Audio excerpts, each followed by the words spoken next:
Halo, selamat pagi anak-anak. Selamat datang di pembelajaran kimia kelas 10 SMA bersama dengan Ibu Valentina Yesi Febriani SPD. Nah, sebelum kita memulai pelajaran, Ibu akan memperkenalkan diri dulu. Ibu punya nama lengkap Valentina Yesi Febriani. Kalau di sekolah biasa dipanggil dengan Bu Yesi. Ibu mengajar mata pelajaran kimia. Lalu alamat rumah Ibu ada di Jalan Domba, Kelurahan Hadimulyo Timur, Kecamatan Metro Pusat, Kota Metro. Lalu riwayat pendidikan, Ibu pernah bersekolah di SD Negeri 3 Silorejo, SMP Negeri 1 Batanghari, SMA Negeri 4 Metro. Lalu melanjutkan yang terakhir adalah di S1 Pendidikan Kimia Universitas Lampung. Ibu lulus di tahun 2011, lalu mulai mengajar di SMA Yosudarso Metro di tahun 2012. Ya, sekian perkenalan singkat dari Ibu. Semoga nanti kalau saat tatap muka kita bisa lebih saling mengenal lagi. Nah, di sini Ibu akan mengampu mata pelajaran kimia. Mungkin banyak yang di antara kalian yang di SMP itu tidak mendapatkan materi kimia secara utuh. Hanya dibahas sedikit-sedikit saja. Biasanya di IPA terpadu SMP itu lebih banyak fokus di mata pelajaran fisika dan juga biologi. Kalau kalian pernah diajari oleh Bapak Ibu guru kalian tentang asam basa, lalu ada atom, molekul, ion. Nah, itu adalah sedikit contoh dari materi kimia yang diperkenalkan di SMP. Nah, saat kalian SMA, maka IPA-nya sudah dibagi-bagi. Ada fisika, ada kimia, dan biologi. Jadi berdiri sendiri-sendiri, tidak menjadi IPA terpadu. Nah, kenapa sih kok kita perlu belajar ilmu kimia? Kalian bisa simak video berikut ini. Video ini menjelaskan bagaimana kalau di dalam kehidupan kita ini tidak ada ilmu kimia.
Ya, kalian sudah simak videonya.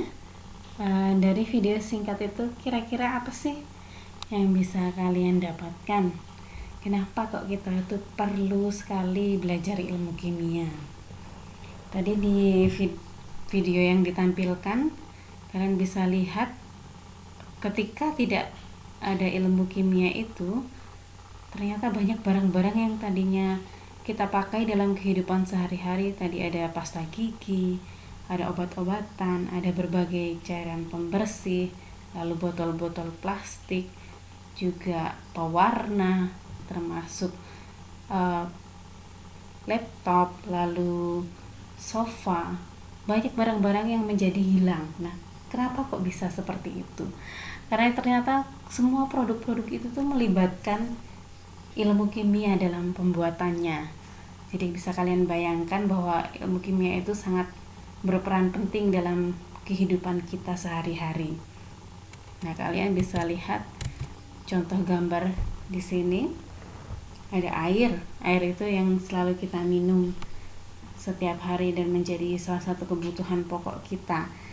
Ini juga sifat-sifat air kita bisa jelaskan melalui ilmu kimia. Lalu ada sabun. Bagaimana prinsip pembuatan sabun itu juga menerapkan ilmu kimia. Lalu makanan yang kita konsumsi, kandungan apa saja sih yang terdapat di dalamnya itu juga masuk dalam ilmu kimia. Lalu pembuatan pupuk, industri pupuk LPG itu juga memanfaatkan ilmu kimia.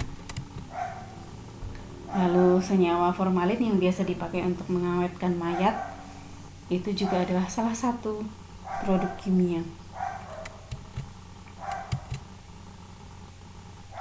Lalu kimia itu juga bisa menjelaskan fenomena-fenomena yang ada di kehidupan kita sehari-hari.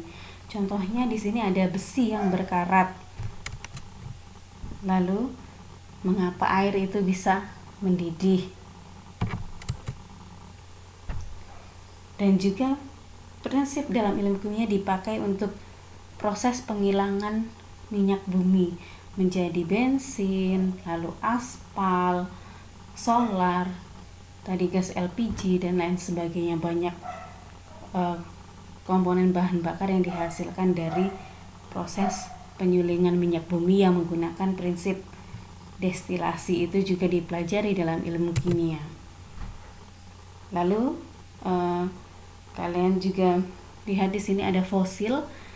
Biasanya arkeolog itu menentukan umur fosil berdasarkan umur dari karbon 14-nya. Dan itu juga dipelajari dalam kimia, khususnya adalah kimia inti atau kimia radioaktif. Jadi ilmu kimia itu perannya sangat penting dalam kehidupan kita. Ada banyak sekali. Selain yang Ibu tampilkan di sini juga masih banyak contoh-contoh lain yang menunjukkan bahwa ilmu kimia itu sangat penting untuk dipelajari.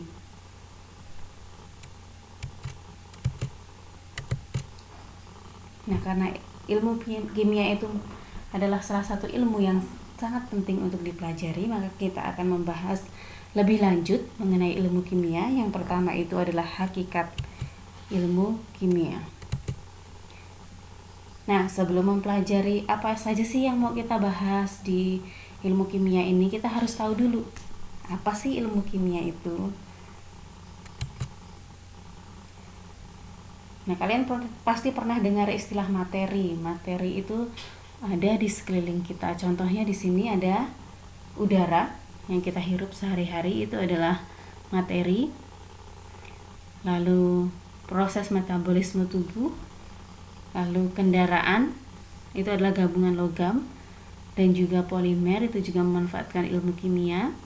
Lalu pakaian itu terbuat dari bahan serat sintesis atau polimer, itu juga termasuk reaksi kimia.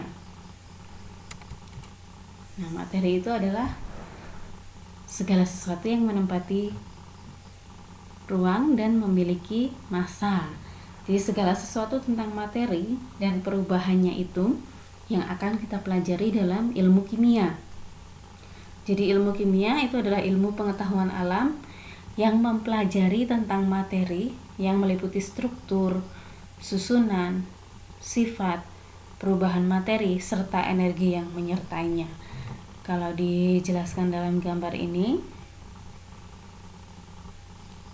ada udara termasuk materi, lalu perubahan materinya itu adalah metabolisme tubuh kita yang menghasilkan energi, begitu.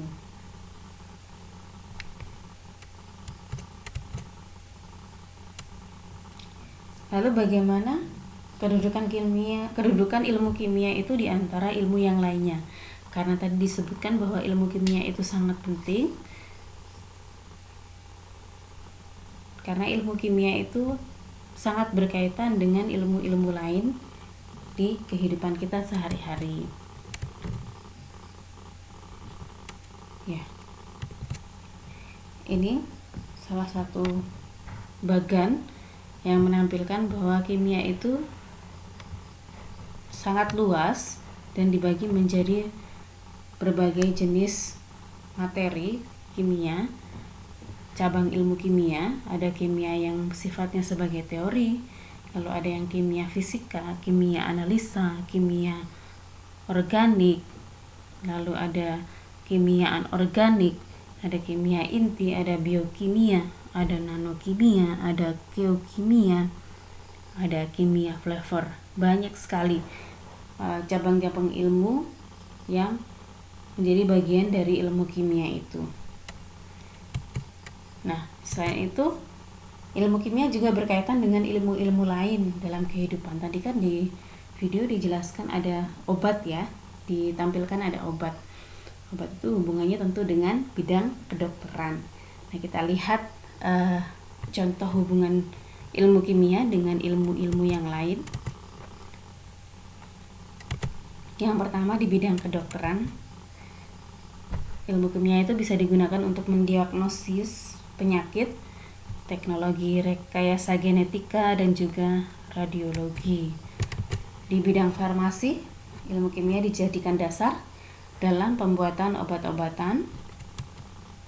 Di bidang kriminologi, bisa untuk proses visum, pemeriksaan urin, lalu pemeriksaan sidik jari, dan sebagainya.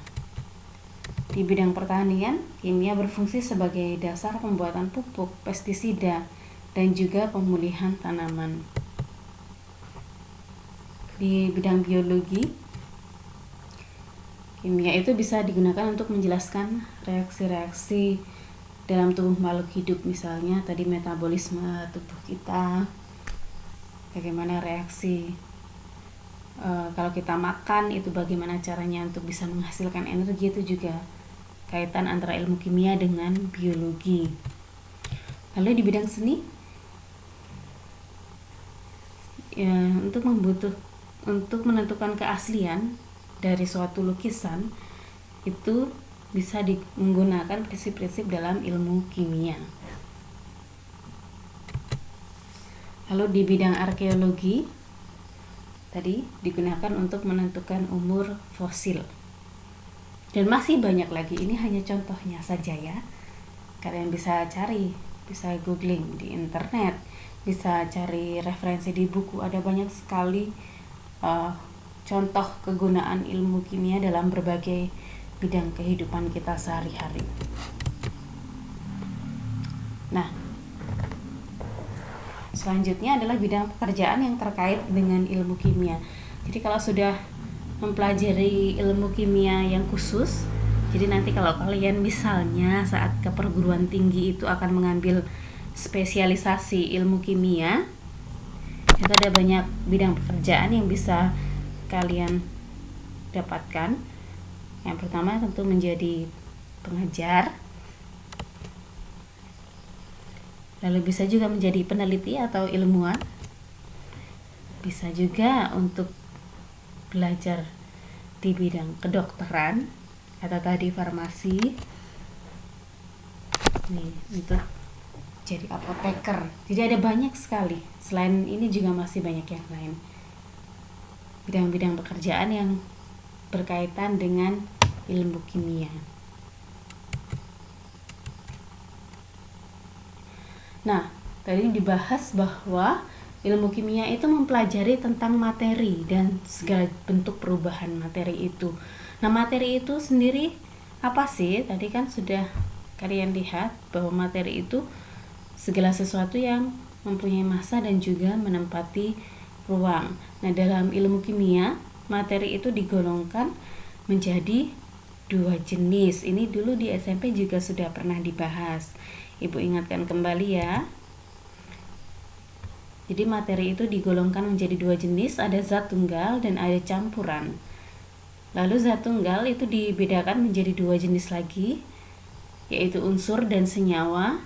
Lalu campuran itu dibedakan menjadi 3, ada larutan, koloid, dan suspensi. Lalu unsur, senyawa, dan larutan itu masuk ke dalam campuran homogen sifatnya. Lalu koloid dan suspensi adalah campuran heterogen.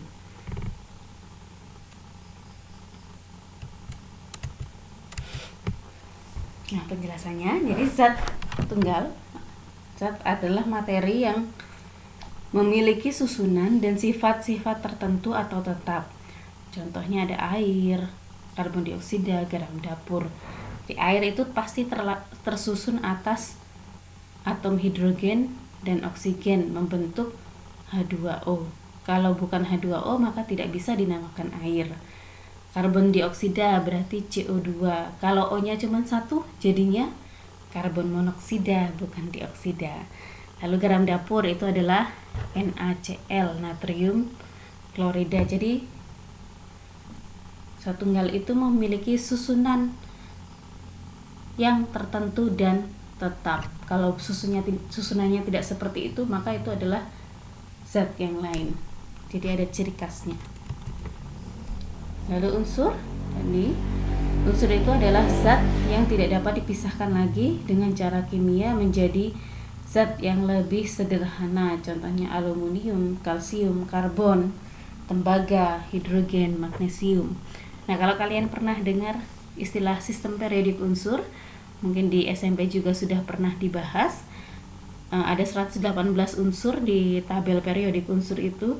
Nah, itu adalah unsur-unsur yang sudah dikenal atau sudah ditemukan atau dibuat di alam ini.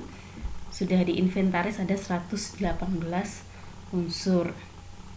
Kalau mau tahu apa saja bisa kalian cari tabel periodik unsur atau sistem periodik unsur. Nanti akan keluar tabel dari nomor 1 sampai 18 ada unsur apa saja. Beberapa di antaranya yang Ibu tuliskan di sini. Lalu senyawa itu adalah suatu zat yang tersusun atas 2 unsur atau lebih yang terikat secara kimia dengan perbandingan tetap. Nah, contohnya berarti kalau antara natrium ketemu dengan klorida jadi natrium klorida. Lalu kalium ketemu dengan sulfit jadi kalium sulfit. Magnesium ketemu dengan brom jadi magnesium bromida. Kalsium ketemu dengan karbon. Lalu besi ketemu dengan arsenid. Jadi senyawa itu adalah campuran dari bisa 2 unsur, bisa lebih.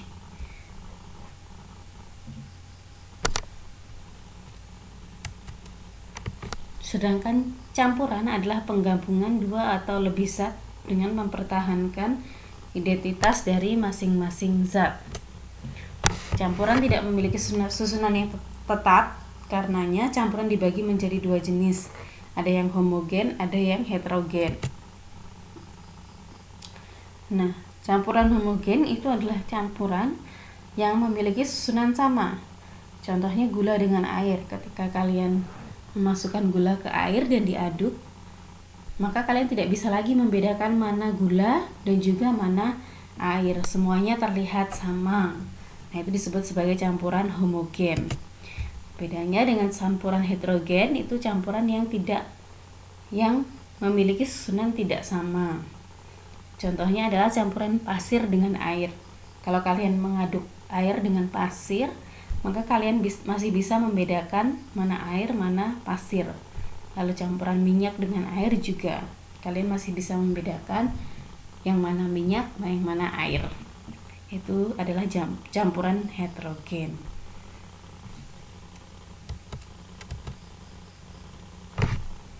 Nah, kita tiba di akhir materi kita hari ini. Kita akan membuat kesimpulan dari yang kita pelajari hari ini. Yang pertama tentu adalah pengertian ilmu kimia. Tadi ilmu kimia adalah ilmu pengetahuan alam yang mempelajari tentang materi yang meliputi struktur, sifat, susunan, dan perubahan materi serta energi yang menyertainya. Lalu ilmu kimia tadi punya peran yang sangat luas sehingga bisa menempati posisi yang unik di antara ilmu-ilmu yang lainnya. Jadi di ilmu kimia itu berkaitan dengan berbagai bidang ilmu. Lalu materi yang dibahas di ilmu kimia itu terdiri atas zat tunggal dan campuran. Zat tunggal tadi ada unsur dan senyawa, campuran ada larutan, koloid, dan suspensi. Ada 3 jenis. Nah, cukup sekian pembelajaran kita hari ini. Kita masih berkenalan dulu ya, berkenalan dengan apa sih ilmu kimia itu, karena mungkin bagi sebagian dari kalian kimia itu adalah sesuatu yang baru, tidak pernah dibahas di SMP. Jadi hari ini kita membahas pengenalan ilmu kimia dulu. Semoga kalian bisa memahami materi hari ini. Jika ada pertanyaan tentang materi, kalian bisa tuliskan di kolom komentar Google Classroom kalian. Lalu nanti Ibu akan memposting tugas di bagian tugas kelas. Jadi kalian amati setelah kita selesai berdiskusi. Kalau ada pertanyaan, Ibu akan menjawab.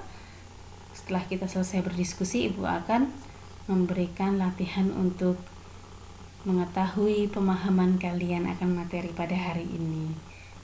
Cukup sekian pelajaran kimia kita hari ini. Sampai ketemu minggu depan dan terima kasih.